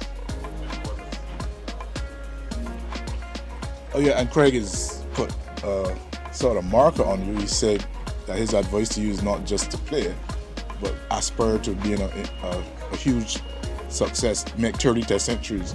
Have you spoken to him a lot, and what's he been telling you? Well, since the first day I arrived, me and him have been having long conversations because he's somebody I look up to, and he's somebody I really respect because of what he has done for the West Indies cricket. And I've been asking him many questions, and he's been like an open book to me. So we've had many discussions and conversations, and he didn't tell me that, but yeah. And I remember in age group cricket, you didn't make the cut on one occasion. You were in the setup, but you didn't make the team. And I remember people were saying that not that it was a mistake, but it probably would inspire you. Now you've basically leapfrogged a lot of those guys that made those teams. What have you been doing in recent years that has led to this success? Because you're virtually unknown, but everybody knew from age group you could play. So what have you been doing differently that has really catapulted you to this point? Well, I would like to start off answering this question by really giving my family thanks. So I have a family structure where I have an older brother, Jerickson Louis, and my father as well, Jerry Louis. They allowed me to train 24/7 without worrying about bills and worrying about having to buy groceries and so forth. So this really allowed me to, I didn't have to work an 8 to 4 job and then practice in the evenings. So I was able to train 24/7, go to the gym and so forth. And so this is what really helped me, and they really gave me the push to really be great. And I mean, without putting pressure on yourself, and everybody knows it's Jimmy's last match and he's an outstanding bowler, but what are you thinking about your own game tomorrow, and in your mind, where are you as you prepare to make your debut? Well, leading up to the first class season, I was a little nervous because I was wondering if I'm good enough to represent the Leeward Islands. And I really went out there and I just believed in my skills, because these are the same skills that I've been working really hard on. And it's the same thing now. I won't be thinking about if I'm good enough. I'll just go out there and I've been working and just trust my skills to take them forward. Your cricketing heroes, or hero, and sporting heroes in general? In general, Sir Vivian Richards. I really respect him. He's a legend of the game, a true great. And what I think separates Viv Richards from the rest is the mentality towards the game. He genuinely felt as if he's just good, and this is a mentality that I'm trying to adapt, I'm trying to create for myself. You had some fun with the King the other day, you gave him a fist bump and your brother gave him something a little bit more elaborate. How much fun was that? And it's obviously gone around the world now.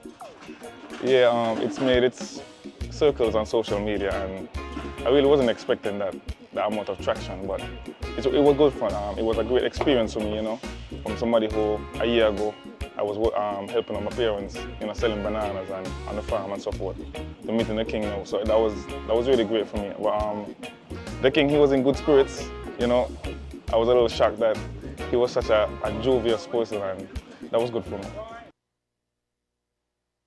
That was an interview being done in England with Kyle Louis, debutant, the historic individual, the first Kititian to play for the West Indies. That's signed, sealed, and delivered, barring illness, and he's removed from the squad. And we wish him well. And again, I encourage everyone to tune into your TV stations, wherever it's going to be streamed, from about 5:45 tomorrow morning. I'm going to wake up about 4 o'clock to make sure I'm early for 5:45, because I don't want to miss when he gets his cap. We're just about to wrap up, but all kind of things happening in the Football Association. Do or die. Some done die, some dying and they ain't no, some will die and they ain't no yet, because promotion and relegation, boy, things tight. Things really, really tight. Are we going in the 4? The final 4? Boy, look like certain people in, but certain people could get in. But the most interesting part for me is number 8 and 9. Skellig Garden Hotspurs, they have 14 points from 16 games. They have 2 more matches to play. They could reach 20 points. Honda Newtown United and 8, they are on 20 points with 2 more matches to go. So if they lose the 2 matches and Spurs win the 2 matches, it means then that Honda Newtown United, they get a straight ticket flight down to the first division. But it doesn't mean it going to happen so. But there's interest in number 8 as well, because remember, the number 8 team in the Premier going to play the number 3 team in the first division. And that number 8, it's in contention right now. It could be Honda Newtown United, it could be Sol Island, Otter Connery, it could be Tropical, Blossoms, Hot Springs, Bath United. Newtown could reach 26. Connery could reach 28. Bath could reach 29. So none of those there could get into the final 4. Old Road and 32, they're in 5th. They could reach 32. If they reach 32 and a lot of things happen, they could get into the 4. Kearn out front, 30 points. Development Bank St. Peter's, 29 points. Ram Village Superstars, 28. SL Horsford St. Paul's United, 28. MFCR United Old Road Jets in 5th, 26. So it's boiling at the top, it's boiling in the bottom, and it's still boiling in the middle. And quickly before we run away, we have, and these games coming up, boy, it ain't easy, boy. St. Paul's, they have South Stars, and their last game, Fluff Kearn Rockets. K1 got Ramsville Superstars, and their last game, SL Horsford St. Paul's. Development Bank St. Peter's, they have Bath, and they also have Connery. Bath, they have Development Bank, and they have Old Road. Old Road have Newtown, and they have Bath. Newtown have South Stars, and who else Newtown have? Old Road. So everybody playing, everybody say still all to play for. Guys, it's mother work. Anyway, we are now at the end of the program, and I thank you very much for listening and tuning in. I thank our guests for being with us. I'm Troy Biff Mills. I thank everyone for being here, and it was indeed my pleasure, as usual, being with you. And I invite you to tune in again next week on the program next week, Tuesday from 7 to 9 with us. And we'll have another edition with you. I encourage you to come on board and sponsor the program. Be your small, medium, large enterprise, because the sponsorship is necessary to allow the program to continue. As I slip away, I ask you to always be positive in your thoughts, in your words, in your actions. Have a good night.